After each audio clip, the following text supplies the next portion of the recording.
प्यारे, कभी कभी देखा होगा कुछ अपशगुन होने के लिए हो तो संदेश मिल जाता। हाँ जी या ना जी? कहते हैं कि ऐसा काम मत करना, कुछ अपशगुन हो रहा है। मैया कहने लगी मुझे क्या पता था कि रस्सी याई ले कम पड़ रही है, हाय मेरे हाथन में आगे क्यों ना लग गई। मैंने याई हाथन से कन्हैया को बांधो और पेड़ दोनों गिर गए, मेरे लाला दब गए।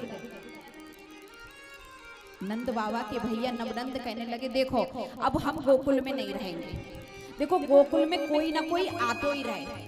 बोले कहाँ रहेंगे? बोले अब हम सब चल करके कहीं दूसरी जगह रहेंगे। तो दूसरी जगह देख करके आए वृंदावन। वृंदा मानी तुलसी और वन मानी जंगल। जहां तुलसी का वन है उसी का नाम वृंदावन।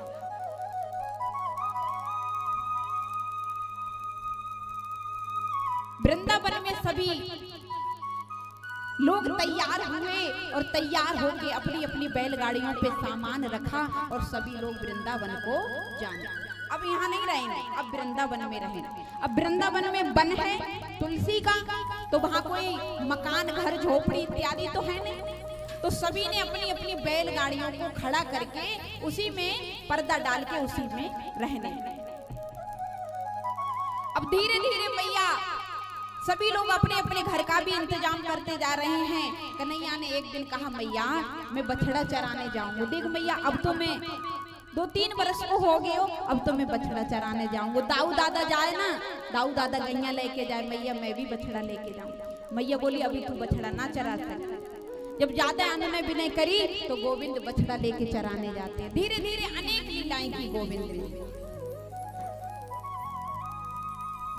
एक दिन क्या हुआ कि ब्रजमंडल में एक गोपी आई और एक गोपी किसी न किसी बहाने से गोपिकाएं मैया के आंगन में आती रहती हैं।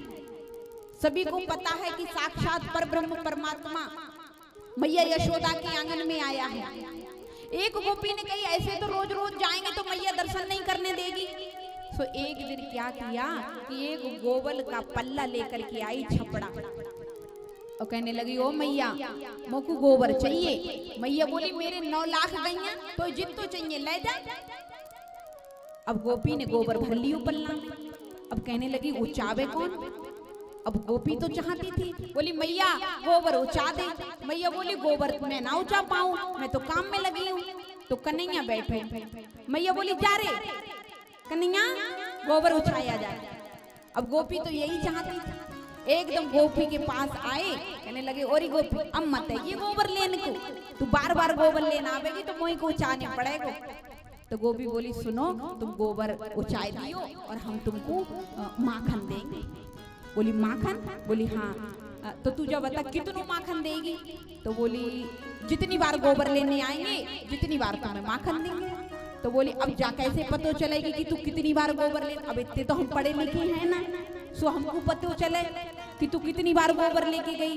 तो गोपी ने एक गोबर की छटाक ली और गोर गोर गुल्ली बनाई और मुंह पे लगा दी और बोली देख जितनी बार गोबर ले जाएंगे उतनी बार तेरे मुंह पे टिकियां लगाएंगे।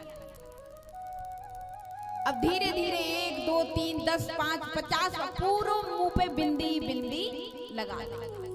गोबर लेती जाए बिंदी लगाती जाए। कन्हैया कहें ठीक है जितनी बिंदी लगती जाएंगी टिकियां उतनी ही कटोरी मुंह को माखन मिलेगा, वे तो अपनो हिसाब। अब मैया ने एकदम आवाज लगाई कन्हैया ओरे कन्हैया अरे आ ले दूध पी ले आके जो खोला के रख दियो। कन्हैया बोले मैं ना आऊंगो।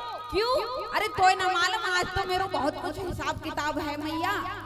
मैया ने हंसने लगी कैसे जाको हिसाब किताब है। अब दूध जब बेला में परात में ठंडा हो रहा, माँ ने देखा, माँ दौड़ के गई और कन्हैया चल। जब बच्चा नहीं आता है माँ के बुलाने से तो माँ जाती है पास में बुला के हाथ पकड़ के लाती, चल लाला दूध पी लिए तब खेलिए। मैया ने देखी, मैया को बड़ी हंसी आई, हाय भगवान ये आज कैसे सुपर बनो पड़ो। अबे जाको मोड़ो धो काजल लगाओ ढिढौना बनाओ चोटी बनाई, जाने कैसे मुंह पे गोबर ही गोबर लगा ली। एकदम मैया ने हाथ पड़ो बोले जो करे का फिर रहा है। बोले चुप रहे मैया। क्यों तू रह जाने? बोले कहा है जो? बोले मैया जो मेरे हिसाब किताब है। अब मैया को और हंसी आ, तो तेरे मोहड़े पे हिसाब? अरे मैया मोहड़े पे तो हिसाब किताब होए और कहाँ हो।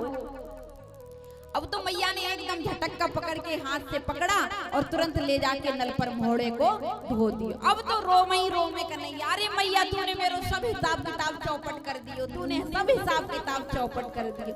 मैया कहे काहे को चौपट है वो बता तो सही। अरे मैया जितनी यहाँ पे बिंदी ही ना टिकियां उतनो ही मोई माखन मिलतो और तूने सब हिसाब किताब मेरे चौपट कर दिया। मैया बड़ी हंस रही।